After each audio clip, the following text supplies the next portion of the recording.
I really don't want to waste too much time on the audio issues, the delays on Twitter. I think people are talking enough about that. I'd rather get to the real issues. But real quick, are you hearing from your listeners about this? Are they thinking it's as big a disaster as some are calling it? No, not really. I mean, obviously, it wasn't ideal. It was a missed opportunity, I think, for the governor to really introduce himself to the first time to a lot of people across the country who don't know him as well as we do here in the state of Florida. But this is something that's going to pass probably pretty quickly with how our news cycles move these days. I was watching a British television this morning, Sky News out of London, to see what they said in their reporting. It was interesting how they said there were people marching outside of his campaign headquarters in Florida, people who are protesting some of his policies that would affect people of color, the LGBTQ plus community. But they are a small minority compared to the very quiet majority of people in Florida who love and accept his policies. Do you think he risks alienating a lot of people in the national election if he was to get the nomination? Well, you got to get the nomination first, and this is going to be a tough one to get with the former president running right now. I think some of the policies that have been very popular here, especially among Republicans in the state of Florida, they're going to be a challenge for Governor DeSantis if he makes it to the general election. But also some of the things that he's been criticized for, especially when it comes to the culture wars in this country, some of those issues, when you get down to it and you talk to voters, they lean a little bit more towards what he's doing here in the state of Florida, reining some of the issues in when it comes to what's happening in our schools. A lot of those cultural issues, they are of a concern to a lot of Americans. And he making those issues front and center, I think, has really set himself apart from a lot of other people. And that's why he's right there trailing the former president right now. But he's basically his main contender at this point. Yeah, I think a lot of media ignores the fact that there are so many people nationally, not just in the South, who believe in the same things that Ron DeSantis is standing for, Right. that they believe that they should have a say in their child's education, that they want lower unemployment rates, that they would like to have better school systems.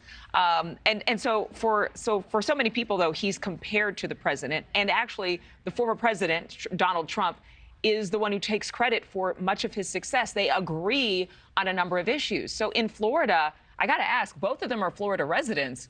What are Floridians saying? Are they saying, he's trying to be like Trump, or are they saying he's Trump except for better?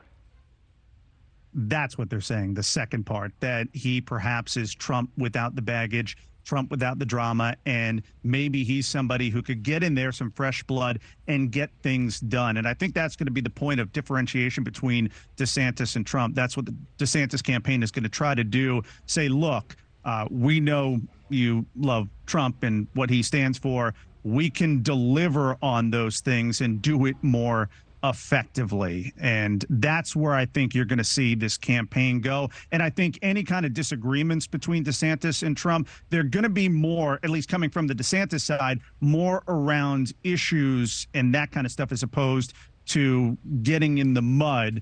And I do think he is going to have to hit back, though. You can't just keep getting punched in the face like the former president has been doing to DeSantis and not respond. Then you look weak. And that's certainly not something that Republican voters are looking for out of their candidate. Well, I got to ask you one more question. I got to make time for this because there are a lot of people who've said you've got the showman of all showmen, former President Donald Trump. He knows how to do TV. He was made for TV in a sense and made by TV.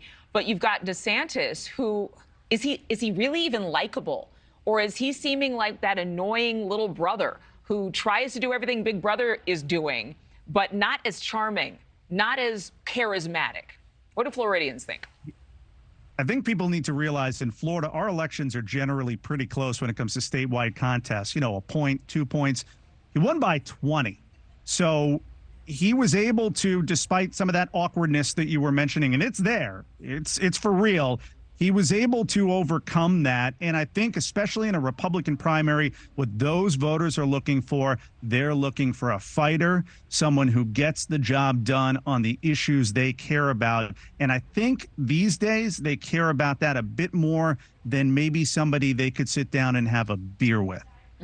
Ryan Gorman making really good points. We appreciate it. Until next time. Thank you for watching. Go to newsnationnow.com to find News Nation on your television provider. And don't forget to click the red subscribe button below to get more of News Nation's fact-driven, unbiased coverage.